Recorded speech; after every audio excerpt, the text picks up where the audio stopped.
നമസ്കാരം. ഇപ്പോൾ നമ്മുടെ നാട്ടിൽ ഒരു വലിയ ഒളിച്ചുകളി നടക്കുകയാണ്. പാത്തും പതുങ്ങിയും കളിക്കില്ലേ കുട്ടികളൊക്കെ? നമ്മൾ വരെ കളിച്ചിട്ടുണ്ടാവും അല്ലേ? അത്തരത്തിലൊരു പാത്തും പതുങ്ങിയും കളി നടന്നുകൊണ്ടിരിക്കുകയാണ്. ആരൊക്കെ തമ്മിലാണ്? സിദ്ദിഖും പോലീസും തമ്മിൽ. ഇത്ര വളരെ ആഴത്തിലുള്ള ഇത്ര കൃത്യമായിട്ടുള്ള തെളിവുകൾ സഹിതമാണ് ഹൈക്കോടതിയിൽ കൊടുത്തിരിക്കുന്നത്. അഭിഭാഷകൻ കൊടുത്തതും ഹൈക്കോടതിയിൽ നിന്ന് ജാമ്യം നിഷേധിക്കപ്പെട്ടതും സിദ്ദിഖിന്.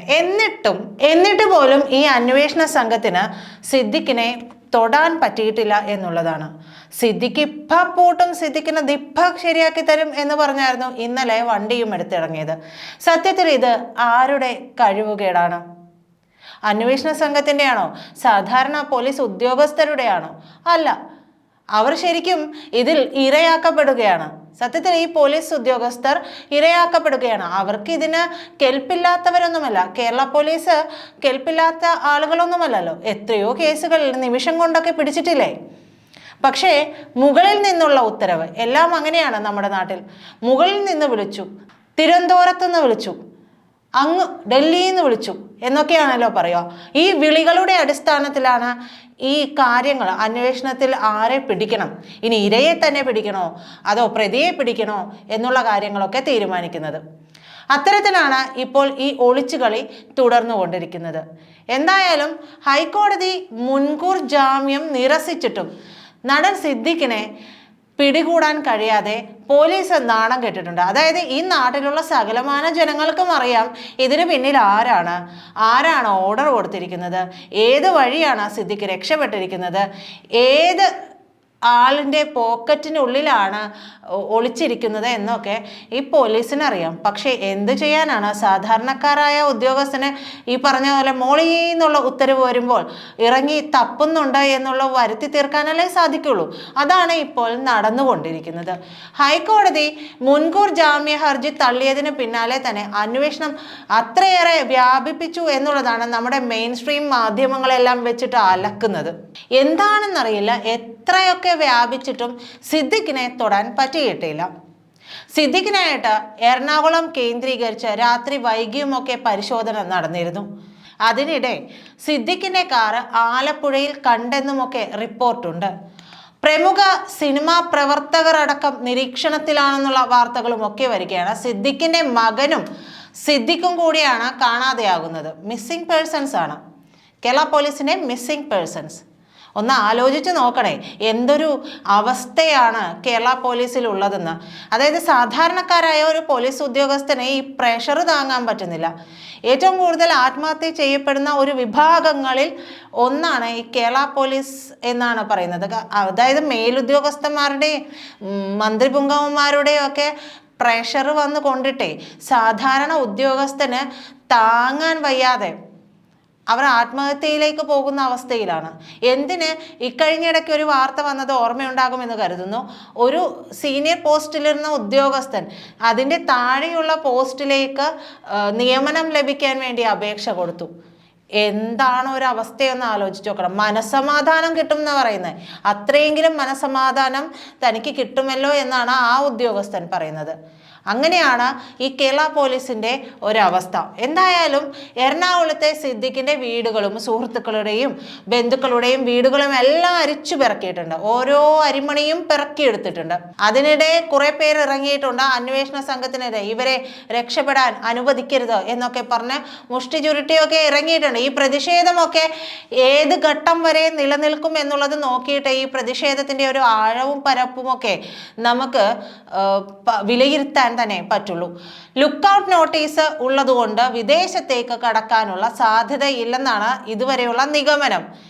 ഈ അവസ്ഥയാണ് പോകുന്നത് എന്നുണ്ടെങ്കിൽ വിദേശത്ത് എത്തിക്കഴിയുമ്പോൾ അയ്യോ സിദ്ദിഖ് വിദേശത്തെത്തി, ഇനി എന്ത് ചെയ്യാൻ പറ്റും? ഇനി ബാക്കിയുള്ള അത്തരത്തിലുള്ള ഇന്റർപോൾ ഉൾപ്പെടെയുള്ള അന്വേഷണ സംഘത്തിനെയൊക്കെ നിയോഗിച്ചിട്ട് വേണമായിരിക്കും സിദ്ദിഖിനെ അറസ്റ്റ് ചെയ്യേണ്ടി വരിക എന്നുള്ള കമൻസ് ഒക്കെ സോഷ്യൽ മീഡിയയിൽ വളരെ വ്യാപകമായിട്ട് തന്നെ ഇപ്പോൾ തന്നെ നിറഞ്ഞിട്ടുണ്ട്. സിദ്ദിഖിനായിട്ട് ഇതര സംസ്ഥാനങ്ങളൊക്കെ കേന്ദ്രീകരിച്ചും അന്വേഷണം നടക്കുന്നുണ്ട്. ഇത് ആരെ കാണിക്കാൻ വേണ്ടിയിട്ടാണ് എന്നുള്ളതാണ് സത്യത്തിൽ മനസ്സിലാകാത്ത ഒരു കാര്യം. സ്ഥിരം സിനിമ ലൊക്കേഷനുകളെല്ലാം പോലീസ് ആരെയോ കാണിക്കാൻ വേണ്ടി അരിച്ച് പിറക്കുകയാണ്. ആലുവയിലൊക്കെ വ്യാപക പരിശോധനയാണ്.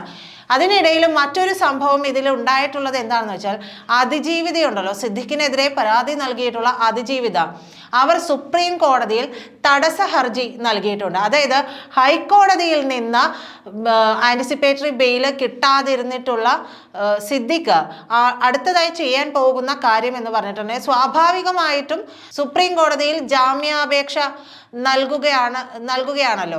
ഇടക്കാല ഉത്തരവ് പുറപ്പെടുവിക്കും മുമ്പ് തന്നെ തങ്ങളുടെ വാദം കേൾക്കണമെന്ന് ആവശ്യപ്പെട്ടിട്ടാണ് തടസ്സ ഹർജി ഈ അതിജീവിത നൽകിയിട്ടുള്ളത്. കേസിൽ ഹൈക്കോടതി മുൻകൂർ ജാമ്യം നിഷേധിച്ച സാഹചര്യത്തിൽ, അതാണ് മേൽ പറഞ്ഞത്, സാഹചര്യത്തിൽ സുപ്രീം കോടതി ഇന്നോ നാളെയോ ആയിട്ട് ഹർജി നൽകാനുള്ള സാധ്യതകളും ഒക്കെയുണ്ട്. അത് മുൻകൂട്ടി കണ്ടിട്ടാണ് അതിജീവിത ഇത്തരത്തിലൊരു തടസ്സ ഹർജി സുപ്രീം കോടതിയിൽ നൽകിയിട്ടുള്ളത്. ഹർജിയുമായി ബന്ധപ്പെട്ട സിദ്ദിഖിന്റെ കേരളത്തിലെ അഭിഭാഷകർ ഡൽഹിയിലുള്ള മുതിർന്ന അഭിഭാഷകനുമായിട്ടൊക്കെ സംസാരിച്ചു എന്നുള്ളതാണ് വിവരം. അതിജീവിത പരാതി നൽകാൻ വൈകിയതടക്കമുള്ള വിഷയങ്ങൾ ചൂണ്ടിക്കാട്ടിയിട്ടാണത്രേ ഈ ഹർജി തയ്യാറാക്കുന്നത്. പക്ഷെ അത് ഇനിയും മനസ്സിലായിട്ടില്ല എന്നുള്ളത്, സിദ്ദിഖ് ഇനിയും മനസ്സിലായിട്ടില്ല എന്നുള്ളതാണ് മനസ്സിലാകുന്നത്. കാരണം ഹൈക്കോടതി വലിച്ചുവാരി അലക്കുകയാണ് ചെയ്തത്. സിദ്ദിഖിന്റെ അഭിഭാഷകനെ ഇനി ആ ഹൈക്കോടതിയിൽ കാലുകുത്താൻ പറ്റാത്ത രീതിയിൽ അപമാനിച്ചു വിട്ട രീതിയിലാണ് ഓരോ കാര്യങ്ങളും അക്ഷരം പ്രതി പറഞ്ഞ് ഹൈക്കോടതി നിരീക്ഷണം നടത്തുകയും, ഈ പറയുന്നതൊന്നും ഈ കേസിൽ ബാധകമല്ല, അത് നിങ്ങൾ പറയുന്നതൊന്നും ഒരു ശരിയായ കാര്യമല്ല എന്ന് മുഖത്ത് നോക്കി പറയുന്ന ജഡ്ജിയാണ് നമ്മൾ ഹൈക്കോടതിയിൽ കണ്ടത്. അതുകൊണ്ട് വാലുമടക്കിയാണ് സിദ്ദിഖിന്റെ അഭിഭാഷകൻ അവിടെ നിന്ന് പോന്നിട്ടുള്ളത്. ഇനിയും ഇത്രയും വൈകിട്ടാണ് കൊടുക്കുന്നത് എന്നതുൾപ്പെടെയുള്ള കാര്യങ്ങളൊക്കെ സുപ്രീം കോടതിയിൽ പോയാലും ഒരുപക്ഷെ ജാമ്യം കിട്ടാനുള്ള സാധ്യതയില്ല. കാരണം സുപ്രീം കോടതിയുടെ വിധിന്യായങ്ങൾ അടക്കം ചൂണ്ടിക്കാട്ടിയിട്ടാണ് ഇപ്പോൾ ഹൈക്കോടതി ആന്റിസിപ്പേറ്ററി ബെയില് നൽകാതിരുന്നത് പോലും. 2016 നടന്ന സംഭവത്തിൽ 2024 പരാതി നൽകിയത് ചോദ്യം ചെയ്യുകയാണ് പ്രധാന ലക്ഷ്യം. ഒന്ന് ആലോചിച്ച് നോക്കണം. 4 വനിതാ IPS ഉദ്യോഗസ്ഥരാണ് ഈ കേസ് അന്വേഷിച്ചത്. അതായത് ഈ അതിജീവിത പറഞ്ഞ കാര്യങ്ങളൊക്കെ അന്വേഷിച്ചത്. എന്തിനധികം വിരുദ്ധാഹാരം കഴിച്ചതിൻ്റെ ബില്ല് വരെ ഈ മസ്കറ്റ് ഹോട്ടലിൽ നിന്ന് തെളിവായിട്ട് അവർ എടുത്തത് ഈ 4 IPS വനിതാ ഉദ്യോഗസ്ഥരുടെ മേൽനോട്ടത്തിലാണ്. അതിൽ ഇനി ഒരാൾ കൂടി ഉണ്ടായിരുന്നു, ആലപ്പുഴയിൽ നിന്ന് എത്തേണ്ട ചൈത്ര തെരേസ. അവർ കൂടി ഉണ്ടായിരുന്നെങ്കിൽ ഒരുപക്ഷെ ഈ ടീം ഒരു കിടിലൻ ടീം, ഒന്നുകൂടി ഒരു കിക്കിടിലൻ ടീമായി മാറിയേനെ.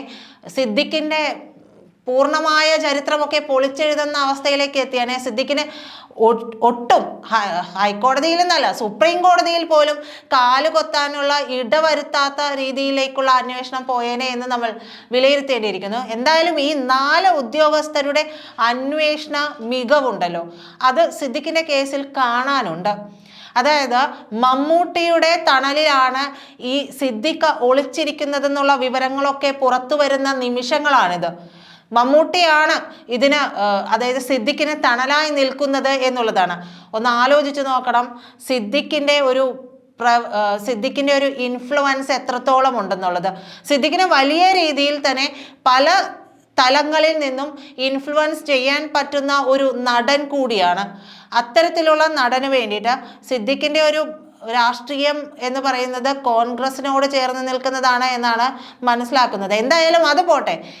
ഈ മമ്മൂട്ടി എന്ന് പറയുന്ന കൈരളി ചാനലിന്റെ ഹെഡ് കൂടിയായിട്ടുള്ള, കൈരളി ചാനൽ നോക്കി നടത്തുന്ന പിണറായി വിജയന് ഏറ്റവും ഇഷ്ടമുള്ള ഒരു വ്യക്തി ഈ സിദ്ദിഖിനെ സംരക്ഷിക്കുന്നിടത്തോളം കാലം എങ്ങനെയാണ് ഇത്ര മിടുക്കരായ പോലീസ് ഉദ്യോഗസ്ഥർ അന്വേഷിച്ച തെളിവ് കണ്ടെത്തിയാലും പോലീസിന് സിദ്ദിഖിനെ പൊക്കാനാവുക? അതായത് സിദ്ദിഖ് എവിടെയുണ്ട് എന്നുള്ളത് ഈ കേരള പോലീസിലെ സകലമാന മനുഷ്യർക്കും അറിയാവുന്ന കാര്യമാണ്.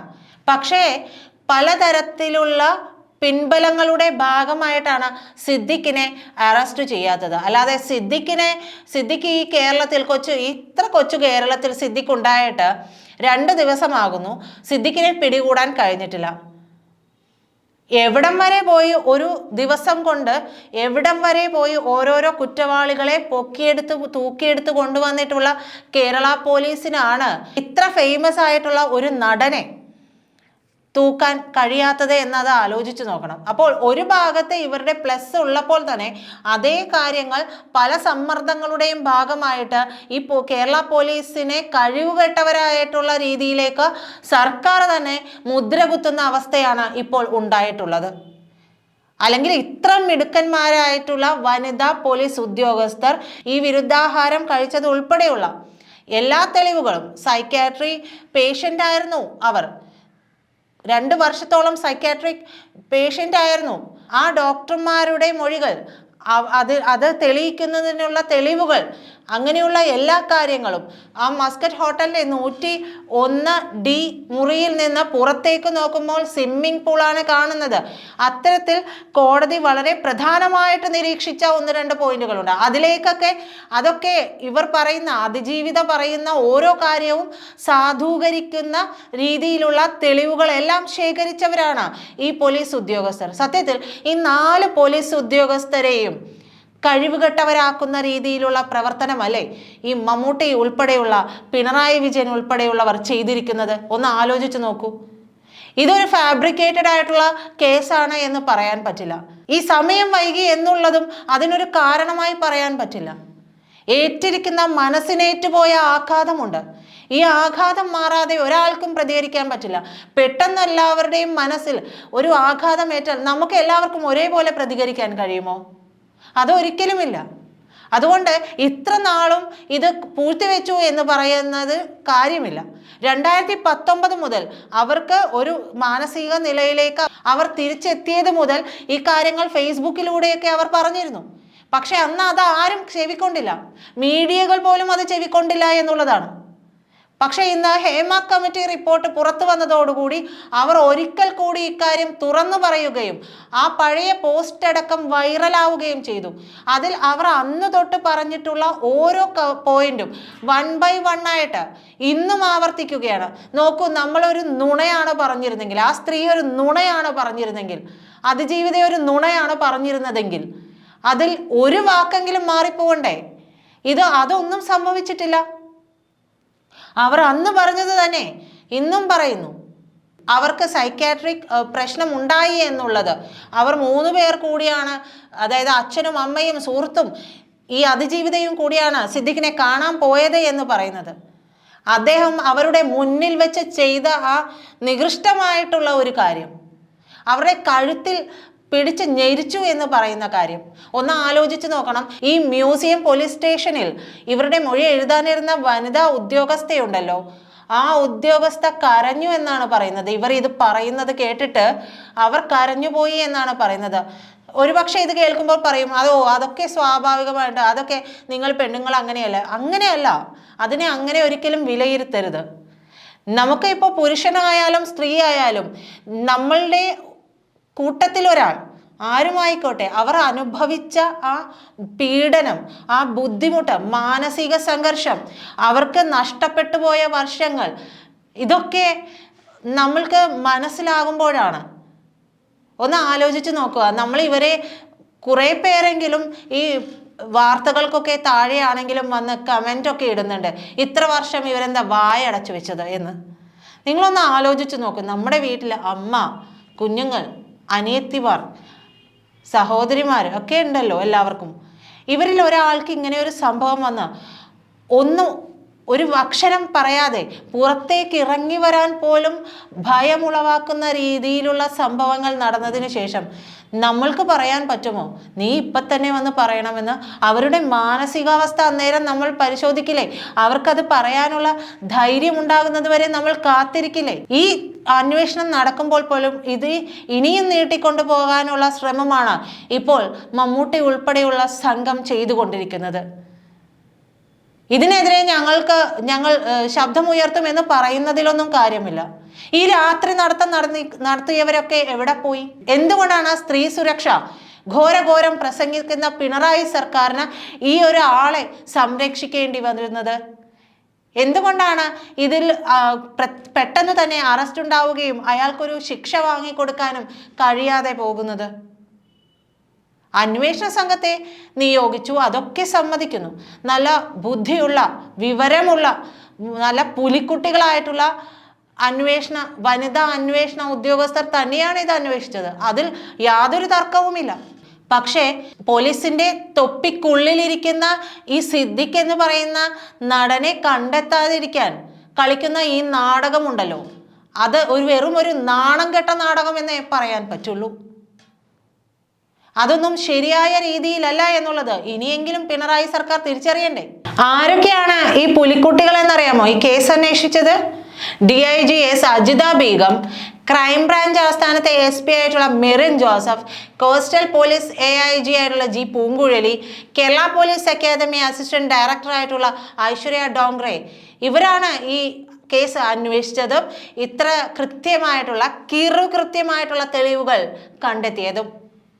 എന്തായാലും സിദ്ദിഖിന്റെ വാഹനം, ഈ ഒളിച്ചുകളിക്കിടയിൽ സിദ്ദിഖിന്റെ വാഹനം ഇന്നലെ രാത്രി ആലപ്പുഴയിൽ കണ്ടതായിട്ടുള്ള വിവരങ്ങളൊക്കെ ഈ സമയത്ത് വരുന്നുണ്ട്. ആലപ്പുഴയിലെ പ്രധാന റിസോർട്ടുകളിലും സ്റ്റാർ ഹോട്ടലുകളും ഒക്കെ ആയിട്ട് സിദ്ദിഖിനായിട്ട് അങ്ങ് വല വിരിച്ചിരിക്കുകയാണ് പോലീസ്. പുന്നമടയിലെ പഞ്ചനക്ഷത്ര ഹോട്ടലിന് മുമ്പിലാണ് കാർ കണ്ടതെന്നുള്ള റിപ്പോർട്ടുകളൊക്കെ വരുന്നുണ്ട്. ഇത് പോലീസിനെ തെറ്റിദ്ധരിപ്പിക്കാനുള്ള നീക്കമായിട്ടൊക്കെ വിലയിരുത്തുന്നുണ്ട്. എന്തായാലും അതിനിടെ ഹൈക്കോടതിയിലെ വിധിപ്പകർപ്പുമായിട്ട് സുപ്രീം കോടതിയെ സമീപിക്കാനാണ് സിദ്ദിഖ് ആലോചന നടത്തുന്നത്. അതിനു വേണ്ട സൗകര്യങ്ങൾ ചെയ്തു കൊടുക്കുന്നത് മലയാളത്തിന്റെ പ്രിയ നടൻ, മഹാനടനായിട്ടുള്ള മമ്മൂക്കയാണ് എന്നുള്ളത് കൂടി ആലോചിക്കണം.